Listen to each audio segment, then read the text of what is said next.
Welcome back, you beautiful souls. This is James, also known as the Only Zerk.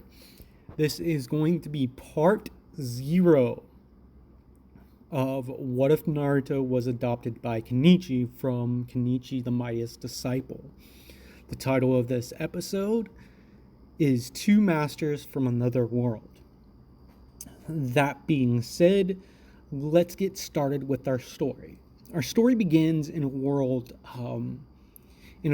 after the events of the anime with the events of the anime of Kenichi the Mightiest Disciple, but before the last, somewhere in the middle of the last chapter. After the events of Kenichi basically doing what he does in the manga, but before, literally just right after, spoiler if you don't know much about Kenichi, they do end up getting married afterwards, and there's a little excerpt at the end of the series that shows Kenichi's desk and everything. So this is after they've gotten married, but before the events of the last few pages of the last chapter. That being said, we start our story in the world Knot of Chakra. A circle forms around Kenichi and Miu. At the same time, the sealing ceremony for the Nine-Tailed Fox, when it went on a rampage, when it gets sealed into Naruto, is happening. Now, I'm taking a little bit of a liberty with this and everything, because even though Kushina is not a Jinchuriki anymore, she still has embers of the Nine-Tailed Chakra, like flowing in her body, which it's not explicitly stated or not, but this is why I believe she was still alive for a few moments after the Reaper curse was applied. Well, the sealing curse that was applied to seal Kurama into Naruto. So I'm going to take a little bit of liberties with this. So when Kushina when they're finishing up the sealing ceremony, Kushina was thinking at that time she did not want her son growing up alone. So with the last embers of life force and the embers of the nine-tailed beast chakra that was left within her body, she creates a new jutsu. And basically she creates a summoning jutsu that will summon two people that will that are basically pure of heart to help her son in the future. That being said, because it was weak and some weird stuff that can happen with Beast Chakra, as some of you will know, this has a weird effect where instead of making two summons from Chakra, it transports two people to their world from another. Now, I know some of you I've discussed this with on Discord, but this isn't going to go the way that I discussed it with you. It's going to go similar because when I was talking to you over Discord PM, I was just bouncing ideas to kind of really flesh out the story and come up with ideas of how to progress it from the beginning of when Naruto is a kid to where he is before the beginning of Boruto. So basically, this series is going to cover the events of the Naruto original series and Naruto Shippuden, which I'm going to have to force myself to watch or read the manga, but I just really could care less about Shippuden, so that's going to be a major undertaking. So how this series is going to be set up, um, I will go more in depth at the end of the video. So back to our story. So because of this new jutsu that Kushina, who has been shown to invent new jutsus as far as like sealing goes, stuff that really hasn't been seen, kind of like Naruto and his sexy jutsu, Naruto's always coming up with like weird jutsus. And I feel he got that from his mother, but as far as learning jutsus, he got that from his father. So, that being said, because of this, Kenichi and Miu were summoned not directly to the leaf, because the chakra that was used in the last Ember of Life Force, Kushina didn't have enough left over to properly make these summons appear next to her. Just to basically bring them to life. So, that being said, Miu is the first to awaken after being summoned to this new world. She comes to a scene of Kenichi passed out, seeming like he's dead. She starts screaming, "Kenichi, Kenichi, Kenichi," over and over.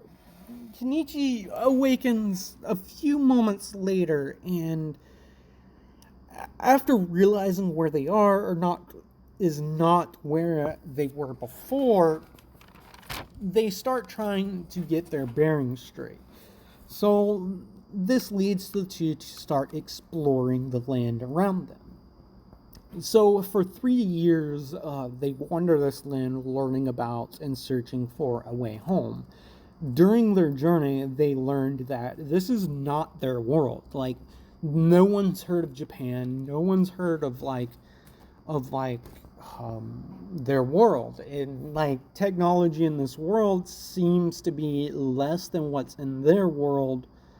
But there's this weird thing called jutsus, and they do pick up some techniques over the time. But because they don't have chakra like they don't have chakra like the ninjas of this world, they can't really utilize a lot of different types of techniques. But because they do have ki, which is kind of the same, it's still the life energy that everything has,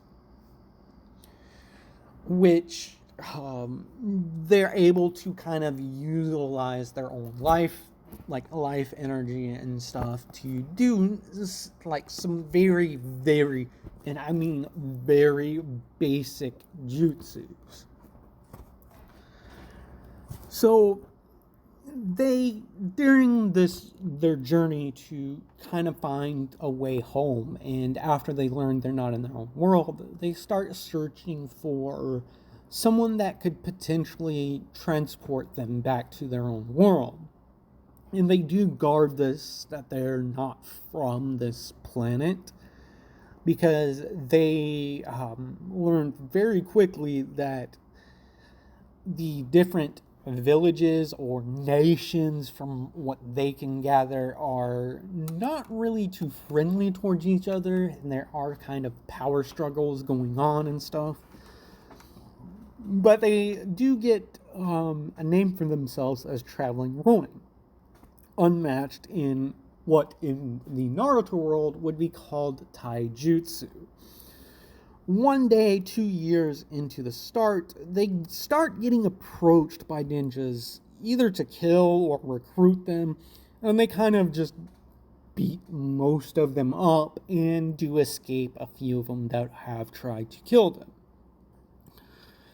Albeit a couple of times, Kenichi may go like a little too far and punch someone to the point to where they're near death because they harm Miu. And kind of vice versa, with Miu doing the same. So this really gets them a name for themselves, that these two individuals are extremely dangerous.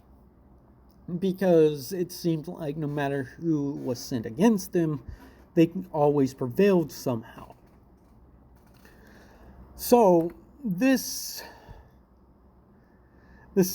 always fails because they don't because they are really good judges of character, specifically Kenichi, because he can use Fujin style in a very unique way to where he can see the character of one's heart, is how it's described in The Mightiest Disciple.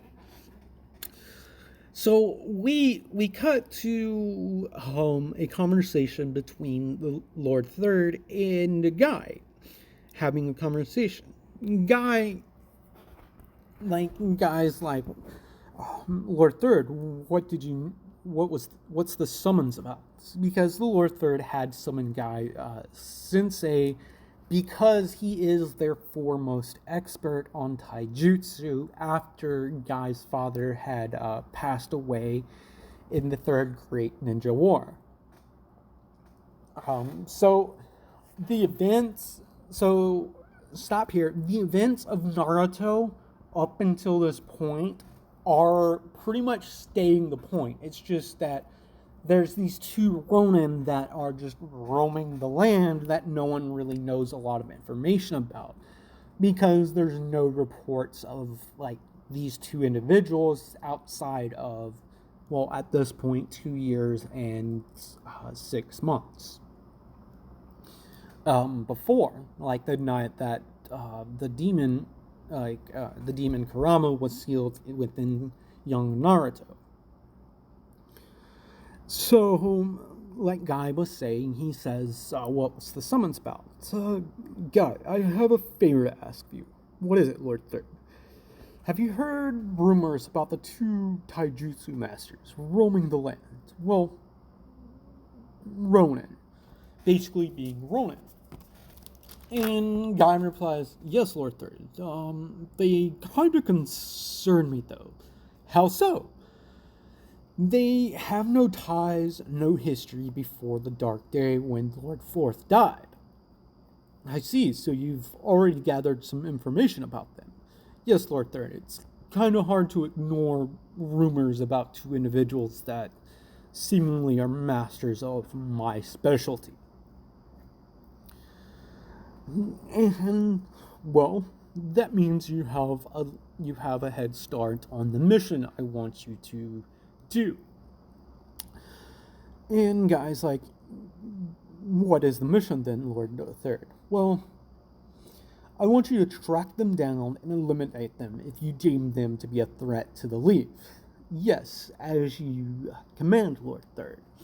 So Guy, he spends like a month. He spends a couple of more months up until the 3 years. So I would say we're at 2.5 years of them coming to this world. So I'm going to say 3 months he finally is able to track the two down. As he begins to try to sneakily approach them, he's met with Kenichi and Mew just turning directly towards him and saying, what's your business with us?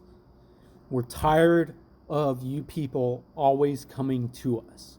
All we want at this point now is to just be left alone. You people always want to have us come and fight for your village, or you're always trying to kill us. So, are you here to kill us, or are you here to recruit us? Says Kenichi. And this kind of shocks Guy and the squad that he has. And Guy's like, how did you sense us? And this is when Kenichi says again, also, there's no point in the other three to be hiding. And Guy is even shocked more by this. He's like, how did you know that?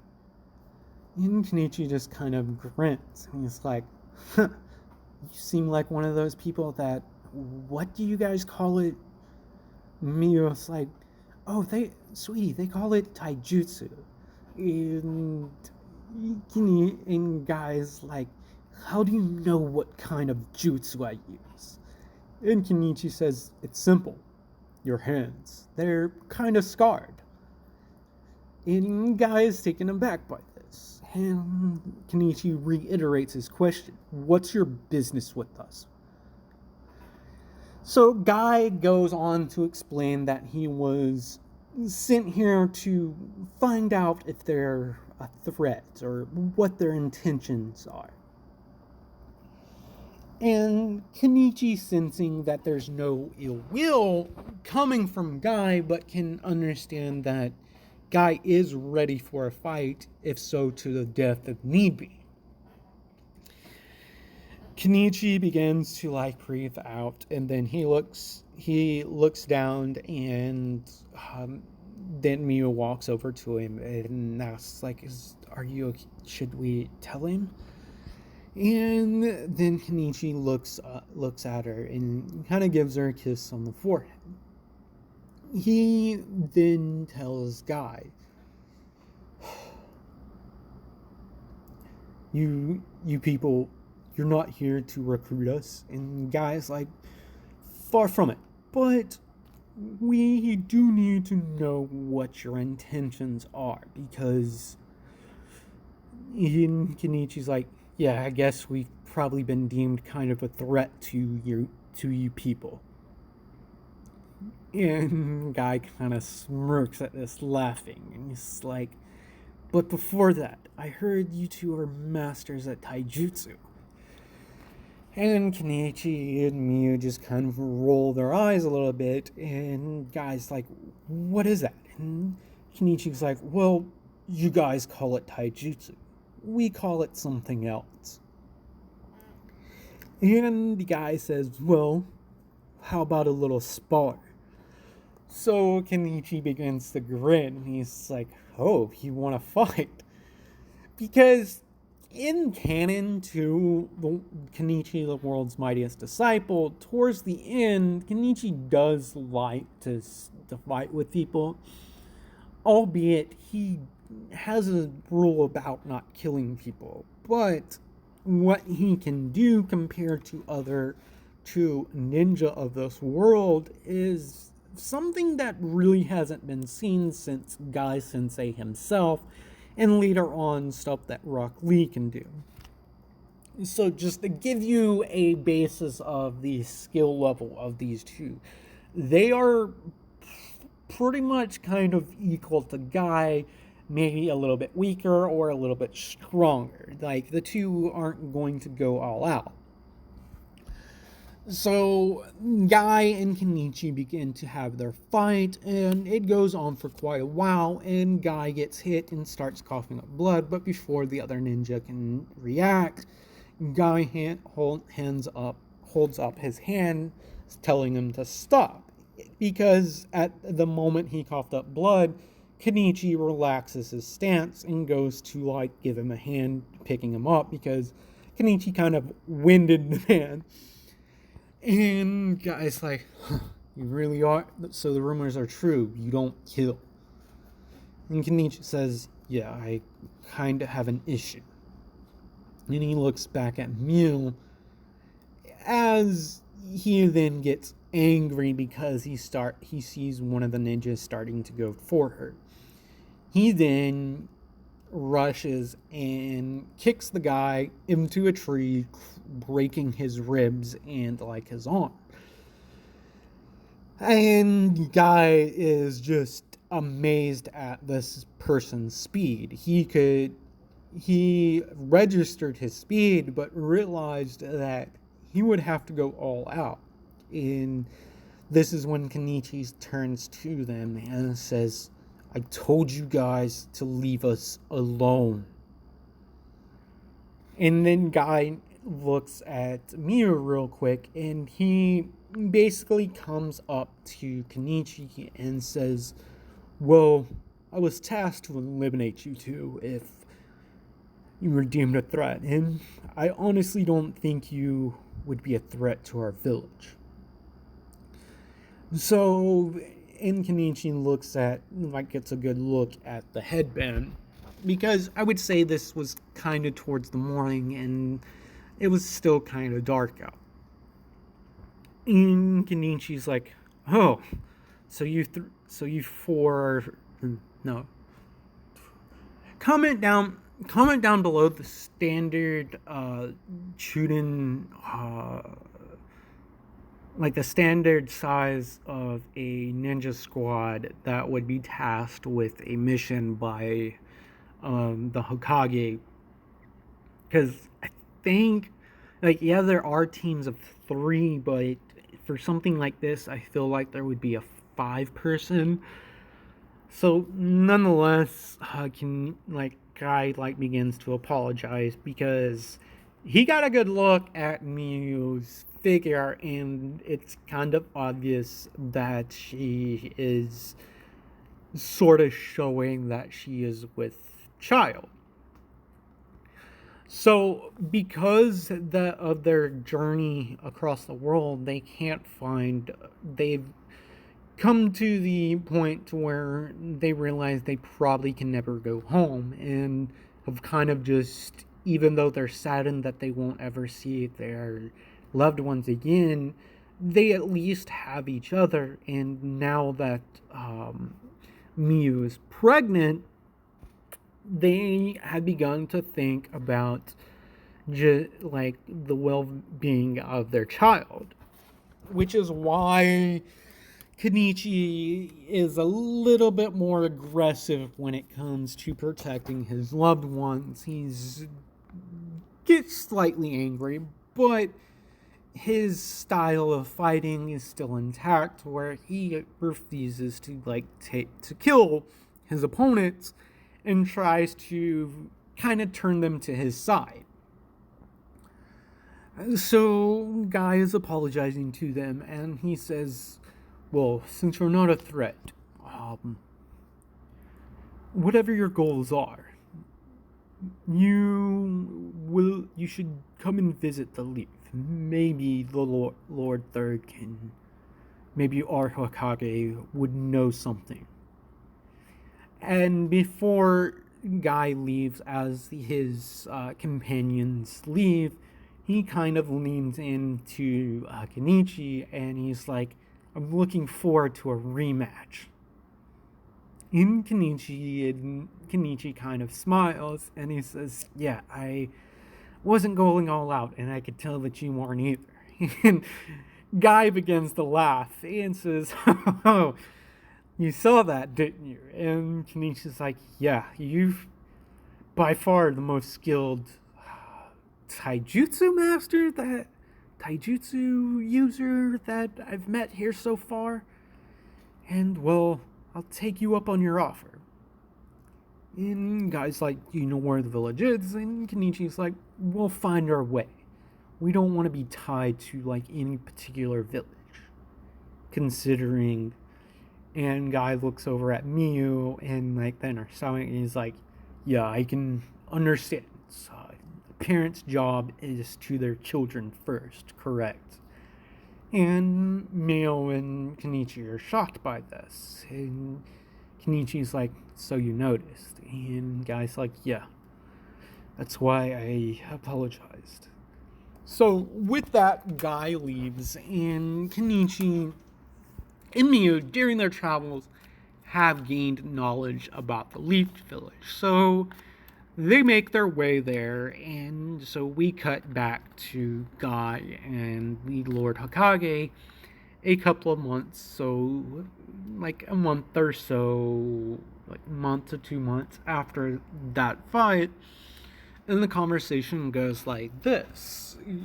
And he explains that it seems like they're just searching for something, Lord Third. They don't seem like a threat, and, well, he looks at Lord Third and says, we need to speak in private. This is something I don't think the Anbu should even know. And, like, Lord Third kind of looks at Guy and says, are you sure about this? So Lord disperses the Anbu, and Guy explains to him that Kenichi, like, the names of the two individuals. Like, their names are Kenichi and Miyu, and apparently they're searching for something, and, well, they're with a child. They are soon to be parents, and, well, I kind of invited them to the Leaf Village, Lord Third. And the Lord Third kind of scolds Guy for being kind of reckless, but he kind of understands, because he did have the intentions of potentially recruiting these two to help the Leaf, because potentially if the Ninetales ever goes out of control again, they would have some sort of help to kind of deal with the situation. And from what Guy has said, that Kenichi may be a match for even him in taijutsu, this has made Lord Third really interested in these two.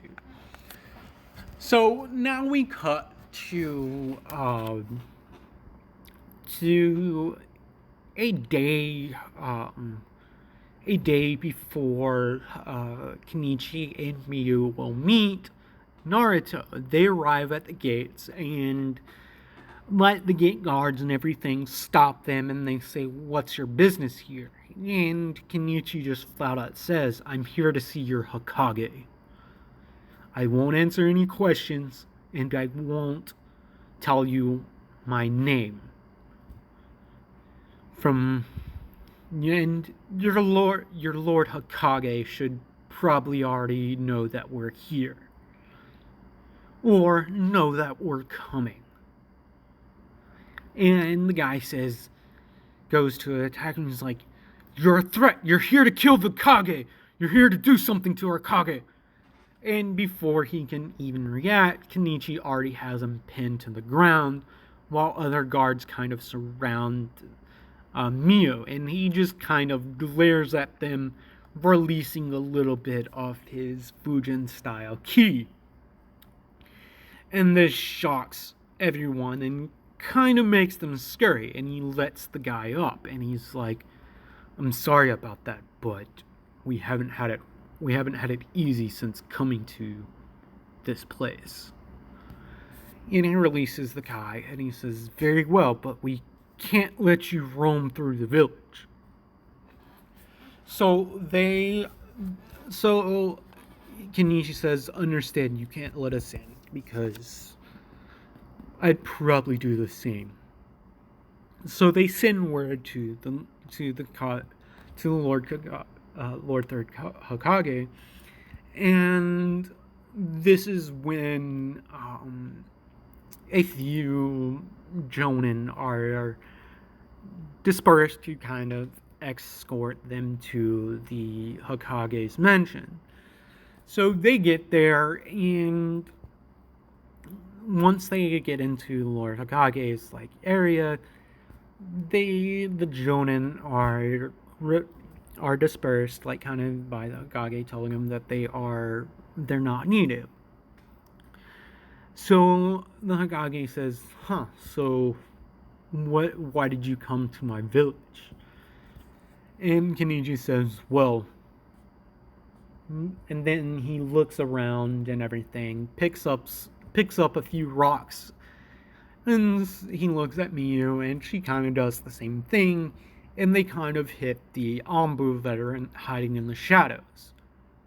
And he glares with the rocks, and he glares at the Hokage, and he's like, "Was your intentions to kill us?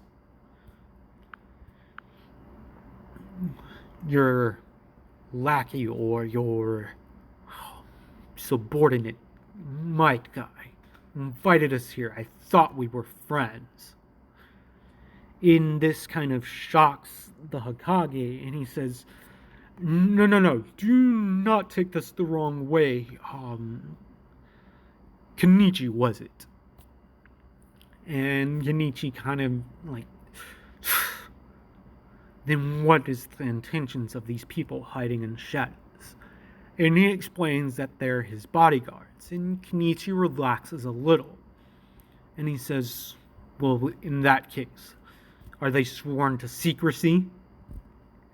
And he looks at it and he says, "Okay, so before they discuss the reasons of why Kenichi and Miu are here in debt, he kind of releases the Anbu, but one of them stays along with a few other Jonin being called in. And the Hokage explains that certain precautions do have to be taken, and the two of them do understand this. So they explain that they're not from this world and that they have been searching for a way to get home. And from what they gather, the Leaf Village is by far one of the most passive and well upbringing, but they, on their way here, they heard some disturbing rumors. And the Hokage is like, well, I guess it can't be helped.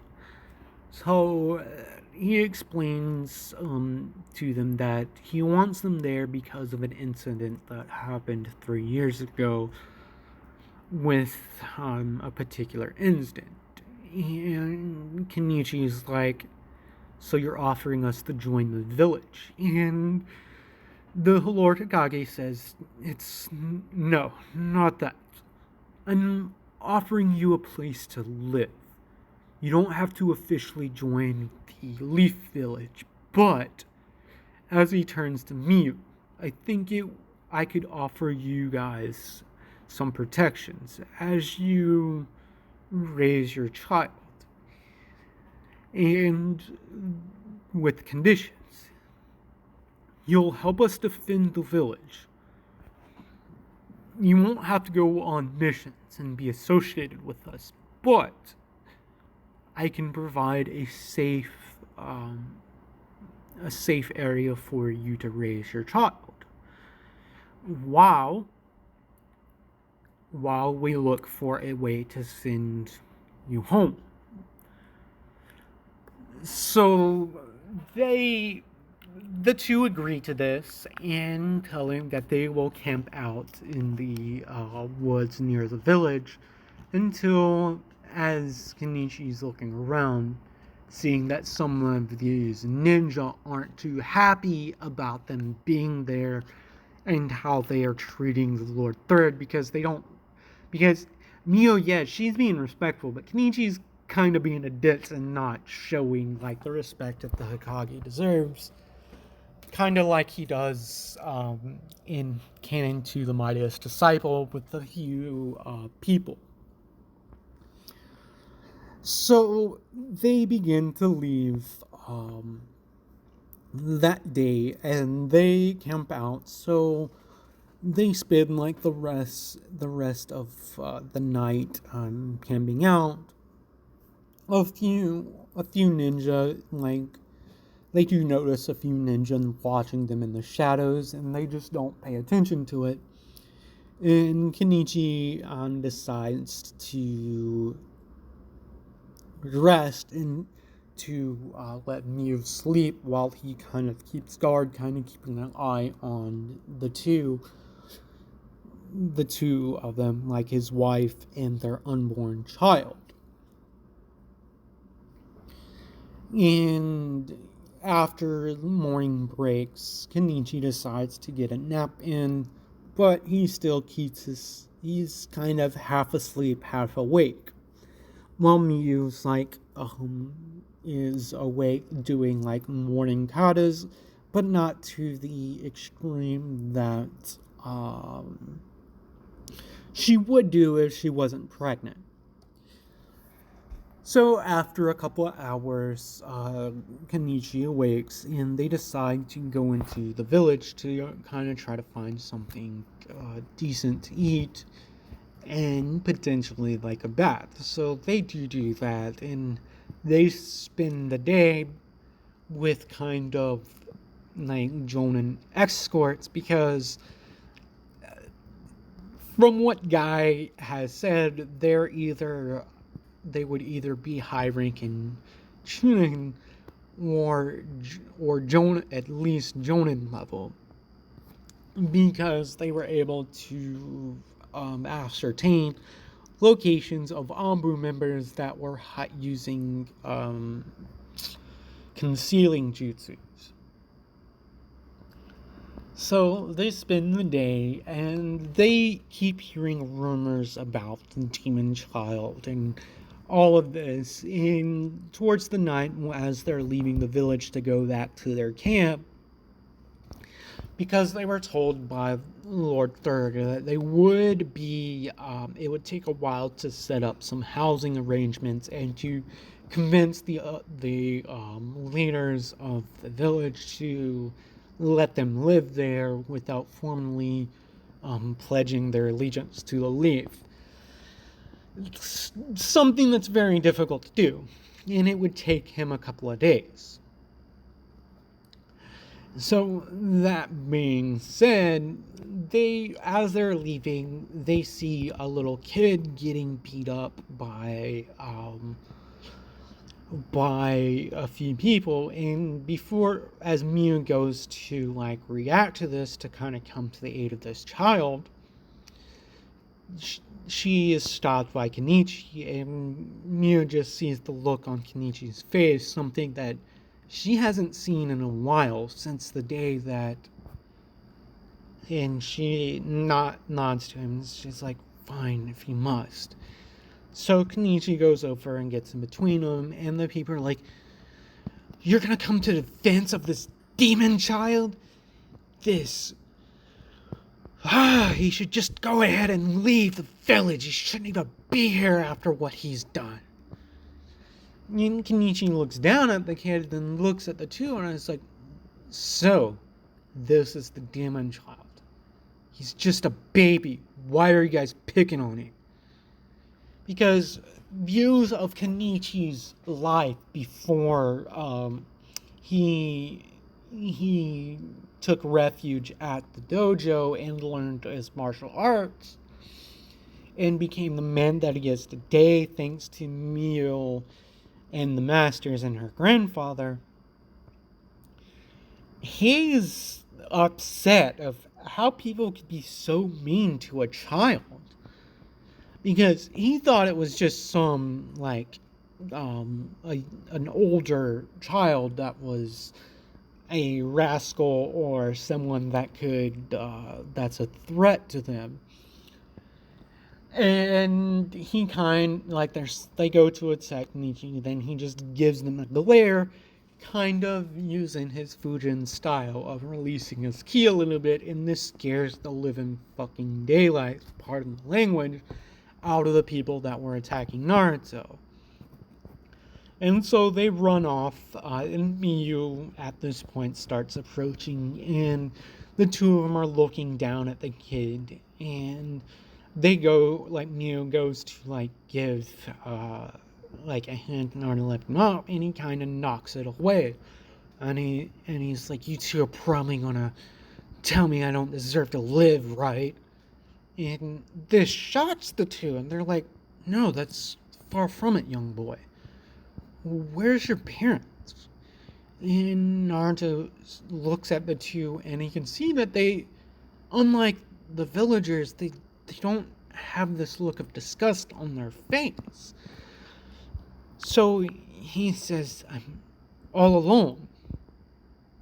And this is when Miu, who at this point is clearly pregnant, with child, but not, she doesn't have a huge belly, like most pregnant women would get.